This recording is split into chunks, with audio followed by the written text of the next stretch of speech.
தென்னாட்டு Bernard Shaw, பேரறிஞர் அண்ணா பிறந்த மண்ணில் எங்கள் பேரியக்கத்தின் அண்ணா வருகிறார் உங்களிடம் பேசுவதற்காக.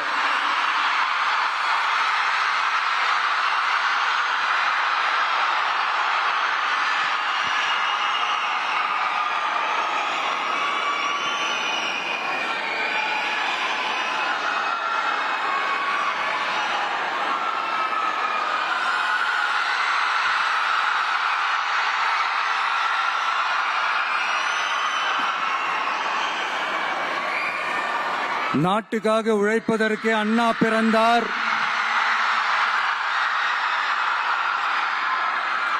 பொது நலத்தில் தானே நாள் முழுக்க கண்ணா இருந்தார்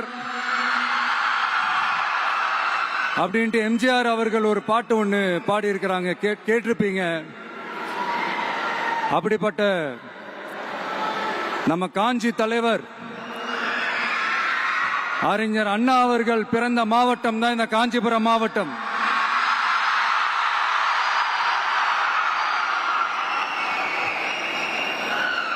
தன்னுடைய வழிகாட்டின்றதுனாலேயே தான் ஆரம்பிச்ச கட்சியினுடைய கொடியில அறிஞர் அண்ணா அவர்களை வச்சவர் எம்ஜிஆர்.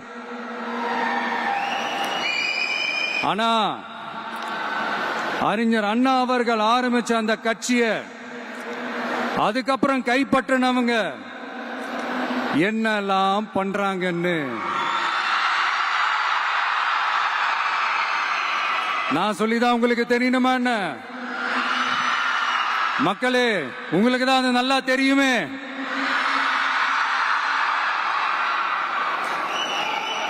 தனிப்பட்ட முறையில் எங்களுக்கும் அவங்களுக்கும் எந்த பிரச்சனையும் கிடையாதுங்க.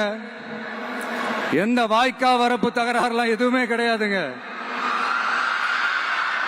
அப்படியே இருந்தாலும் அது நம்ம கண்டுக்கவே போறது இல்லைங்க. தனிப்பட்ட முறையில் அவங்களுக்கு வேணா நம்ம மேல வன்மத்தோட இருக்கலாங்க. ஆனா நாமெல்லாம் அப்படி கிடையவே கிடையாதுங்க. ஆனா உங்களை என்ன நம்ம எல்லாரையும் பொய் சொல்லி நம்ப வச்சு ஓட்டு போட வச்சு ஏமாத்தினாங்கல்ல,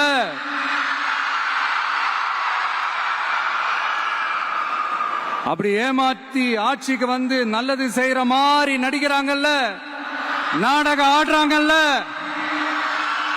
அவங்களை எப்படி நம்ம கேள்வி கேட்காம இருக்க முடியும்?